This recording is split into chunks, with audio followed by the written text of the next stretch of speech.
Denise Brown, welcome to the conversation today. Glad to be here. It is a pleasure to be with you. Where are you joining us from? I live in Austin, Texas. Have you been impacted by flooding? We personally have not. Lots of friends, and it's been a rough week here in Yeah, Central Texas. yeah, Say that. yeah. I think this last little bit has been particularly challenging. So my thoughts and prayers go out to everyone who's experiencing all of that. That's really, really tough. Yeah, Especially this time of year, you want to be focusing on other things and having fun and and true. whatnot, Yeah. not dealing with natural disasters. So. Well, today we are going to be talking about Denise's recent book, The Fairy God Doctor's Guide to a Good Life, a prescription for the working woman. And we were chatting in the pre-interview. I think the title's super fun. Certainly, the topic is super timely and important. And so it's something that we definitely need to be thinking about as a male ally to women, but any females in the audience as well, of course. How do we have a successful work-life balance? How do we live the good life both at home and in, where a lot of us spend the vast majority of our waking hours at work? And so we're going to unpack some of this and explore this together today. As we get started, I wanted to share Denise's bio with everybody. Denise Brown, MD, has over 3 decades of experience as a physician, CEO, and chief strategy officer. She is a transformational leader who helps women in business learn how to prioritize and avoid stress and burnout, a thought leader, excuse me, a thought leader in self-care and working women. Brown is a graduate of the University of Chicago, the School of Medicine there, and with training at Stanford and Vanderbilt. She resides in Austin, Texas, with her husband and children. And Denise, anything you would like to add by way of your background before we just really dive on in? Well, I mean, if you read the book, you'll learn a lot about me, maybe more than you want to know. Yeah, I think I've had a really fun run, and Mm, I've had a very interesting career that has taken me down avenues I never would have anticipated.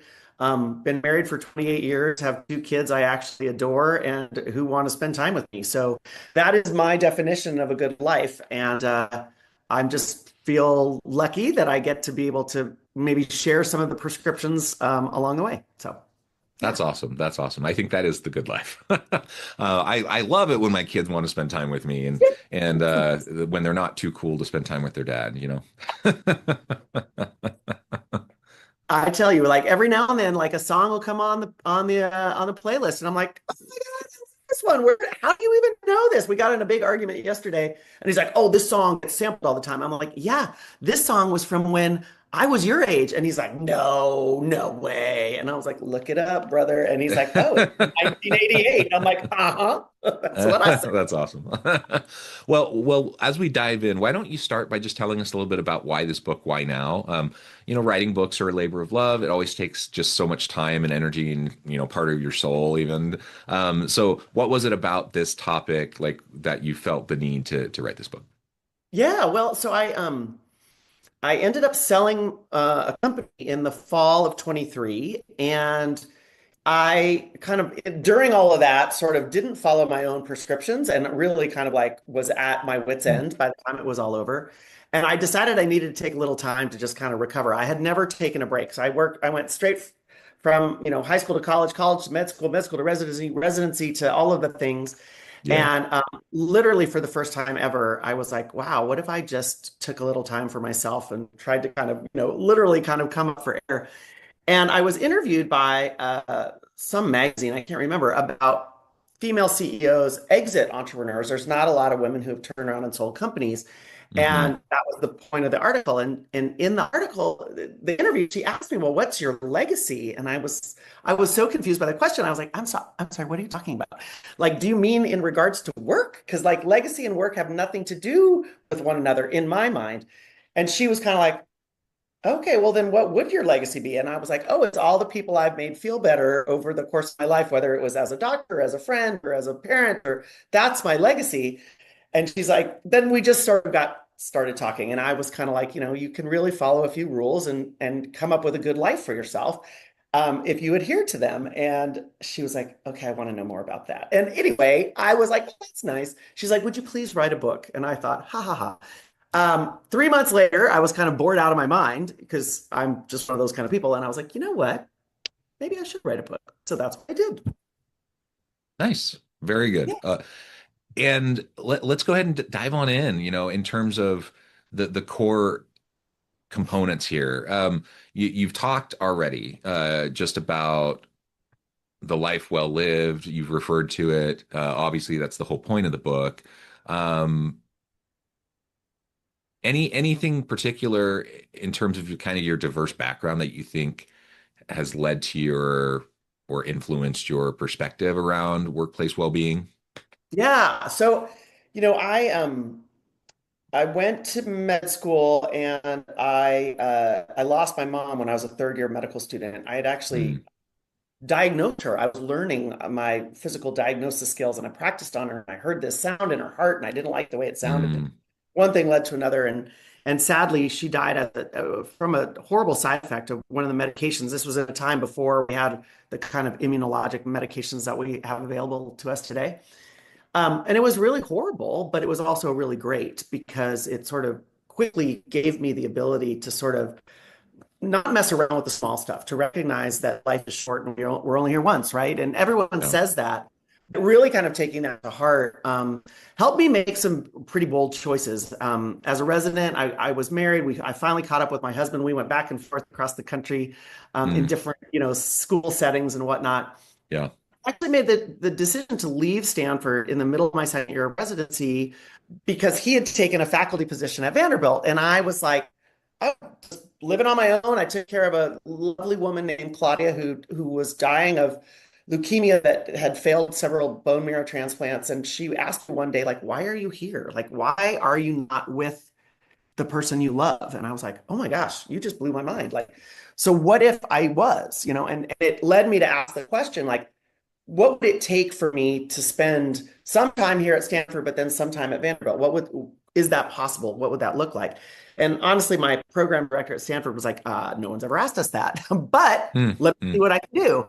And I think that was kind of the first of many kind of bold choices where I was like, what if I just, number one, was brave enough to ask, but also just ask someone to kind of explore a possibility with me yeah.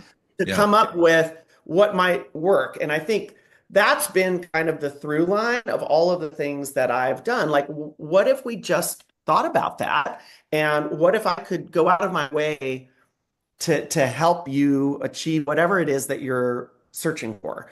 And I think that's really a unique way to manage people, to be open to that possibility. There's no one way to do anything.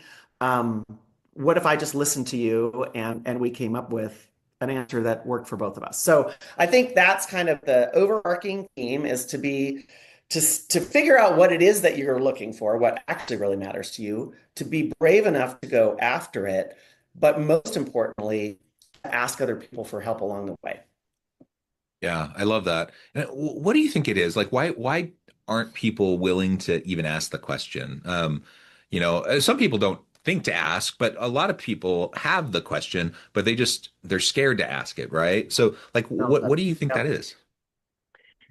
Well, and I don't know if this is a man-woman thing or what. I think a lot of women in particular are afraid to kind of speak out loud about all of the other things that they're trying to handle in their lives. And I think men are too. It's considered somehow a sign of weakness. I'll give you an example. I was with some folks at a pretty large consulting firm doing like a book club. And one of the women said, yeah, it's just really frustrating. It's so hard for me to get everything done in the morning and get out the door and make it to the all hands meeting every morning. And I said, well, what time is your all hands? And she's like, oh, it's at 8:30. And I said, oh God, that's a tough time. You try to get kids to school, all the Yeah, things. She's like, yeah, it's super stressful. And it really just, it makes every day kind of start off difficult. And I right. was like, well, did you ever ask to move the meeting? And she was like, I'm sorry, what? I was like, did you ever just sit down with your boss and say, hey, the 8:30 is a really challenging time. Would it be possible for us to move this? What other times might work for you? She was like, Oh my God. I said, because I guarantee you, you are not the only person who's struggling with this, right? There's probably like 17 other people in the room that have the same problem. Like, what if you were the one who was bold enough to ask? And so ended up getting an email back. And she's like, oh my God, we asked to move the meeting till 9, and this half an hour has completely changed my life. It's like victory. That's Um, amazing. Yeah. yeah, it's just cool. I mean, the person leading the meeting had no idea that it was a problem. Like, and it wasn't like they were doing it to be, purposefully, malicious. It was just like, oh, I had no idea. So years had gone by that this poor woman was like stressed out. Like, wow, why didn't I ask earlier? Well, and like you said, chances are it was not just her. Chances are there were a bunch of other people. And I've felt that same thing too as a father of six, and juggling with my wife's career. And like most of the time I'm on the drop kids off at school duty. Yep. And yeah, it is stressful anytime someone sets one of those early meetings. And so the fact that she did that, there's probably a whole bunch of other people that benefited from it. There's no good reason why that time was set other than it just was, and people just continued it. And there are so many things like that in our Yes. daily lives, right? That we just Yes. sometimes, if we don't stop to think about it a little bit and challenge some assumptions, we don't even realize that maybe this is something that can be adjusted. And then, like you said, a lot of times we do just have that fear of like feeling like, people thinking we're needy, like we can't handle it, like all those sorts of things. You just want to be able to show up for your team, for your boss, whatever. And I mean, I suppose there are bosses out there that would view it as weakness, but they're kind of probably jerks. So like, why are we Yeah, I'm even like, care? ew, I don't want to work for that person. But it's very primal, right? You don't want to stand out from the tribe. It's just, that's we are communal animals. Like, we live in and function in groups. And so to kind of step forward and step apart from is nerve-wracking, but it's one of those things that it's a muscle you can flex and you can practice, and then it gets easier and easier. And I think the way that you ask these things is very important. So you're not like, we need to move this meeting because it's really inconvenient for me. How dare It's you? yeah, it's like, what would it look like if we moved this time of this meeting? Would that be possible? And so you're just like, I love the word possible, because then what somebody's gonna be like, no, it's impossible. Like, I mean, you're just sort of like, I think words are very powerful. And it's a really nice kind of way to sort of set the scene for how someone kind of deciding to Yeah. walk down this path with you, instead of, setting up a roadblock for you. So I use that all the time. And I actually think it's really effective for advocating for yourself. But yeah, you play around with it, see what you think. Yeah, absolutely.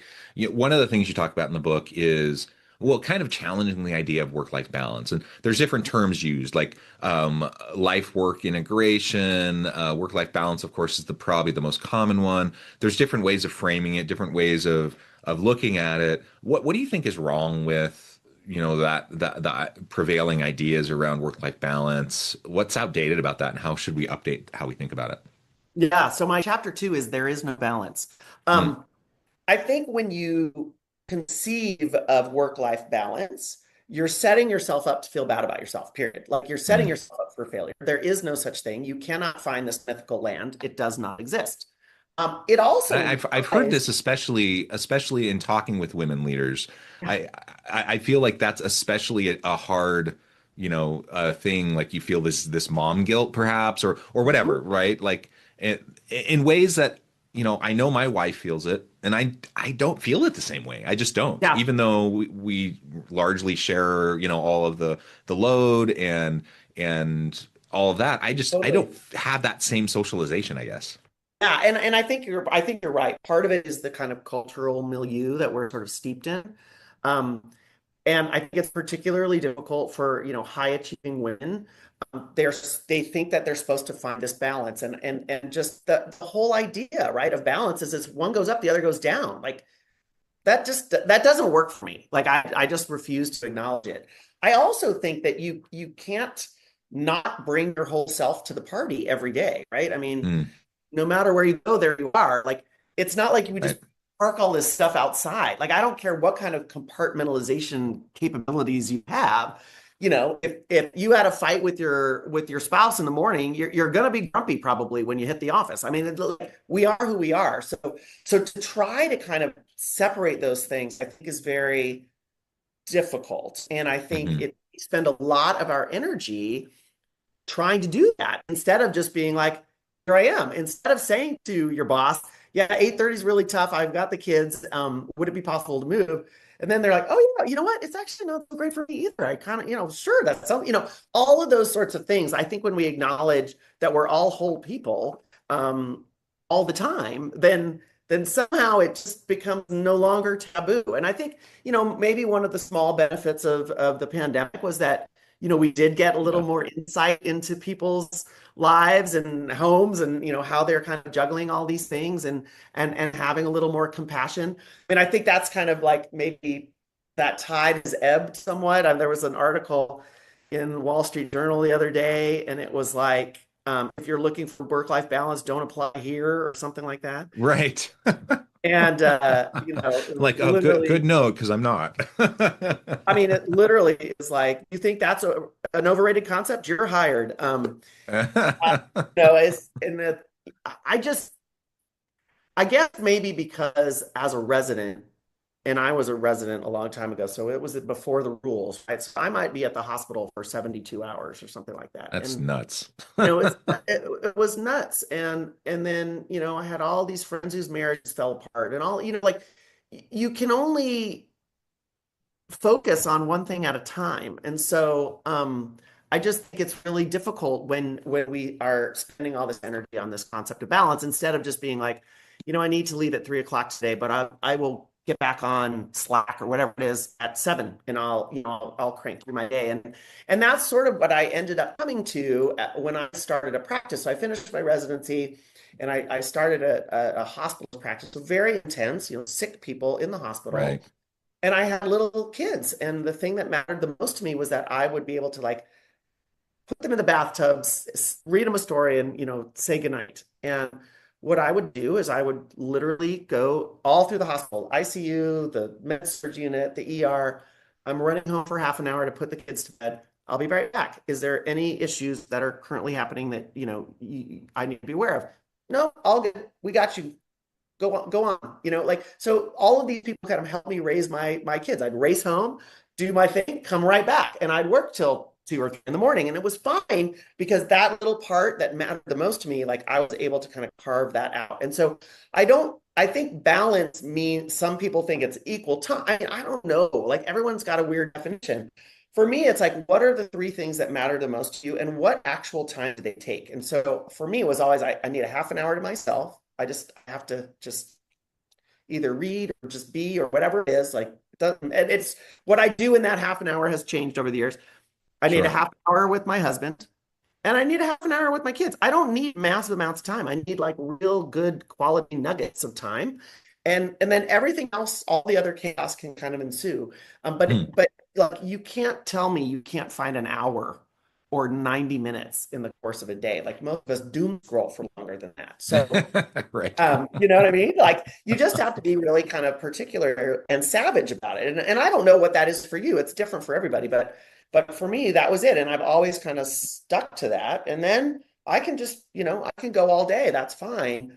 But I know that I'm going to have that time, and that's what really matters to me. And then, it pays dividends down the road, right? You don't know what kind of parent you are until your kid's 30, I guess. But Right. Yeah, and you alluded to it. Like, it's hard, during the pandemic, I think people were trying to be empathetic to various situations and trying to be flexible. In part, you had no choice, you had to be, right? But and so it did open people's eyes. It allowed us to challenge some long-held assumptions, and realize that certain ways we'd done things just probably don't need to happen that way, don't make sense anymore.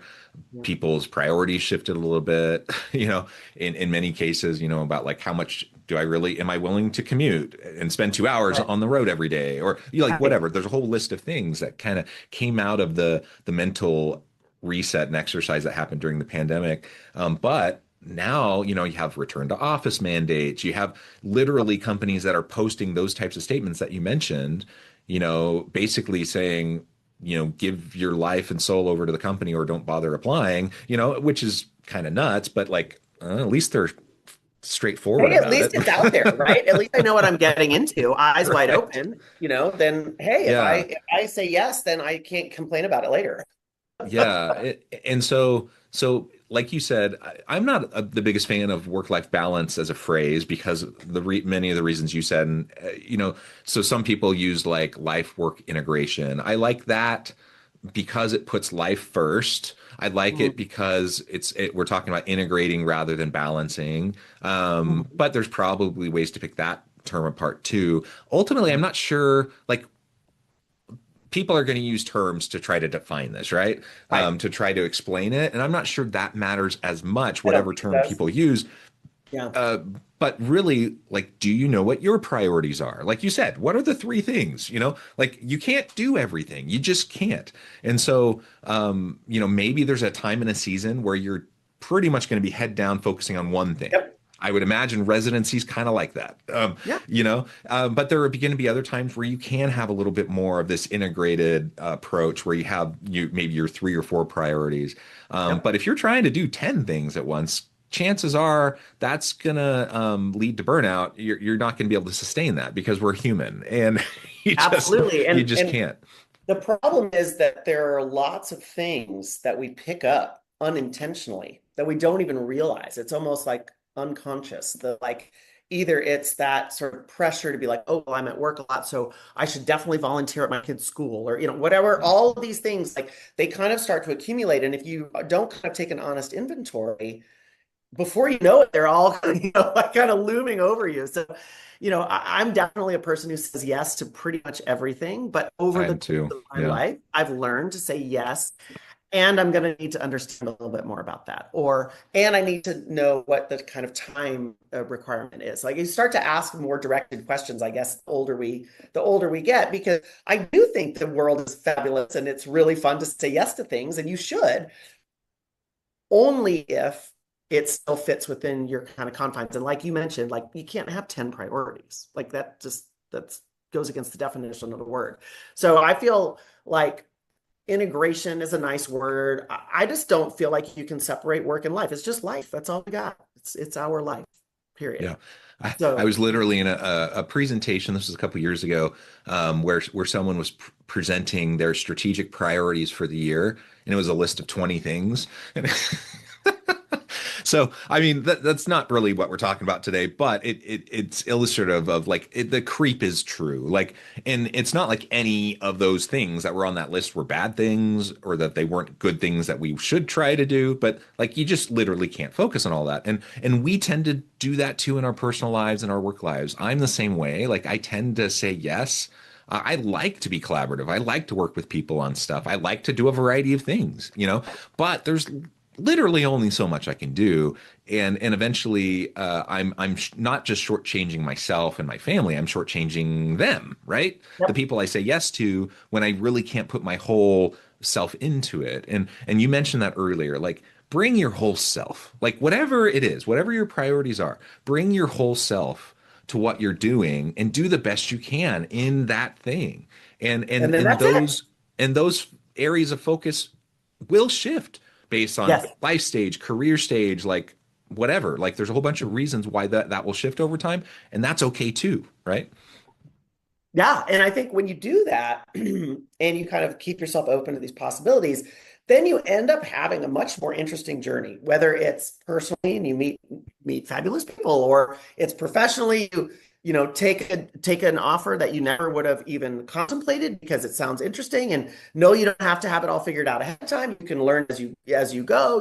It just starts to build a kind of a momentum of, I think, curiosity and compassion and, like you said, collaboration, where you're just kind of like, here we all are together. Like, what could I do to be a benefit to you? And what can you do to be a benefit to me? It's not transactional.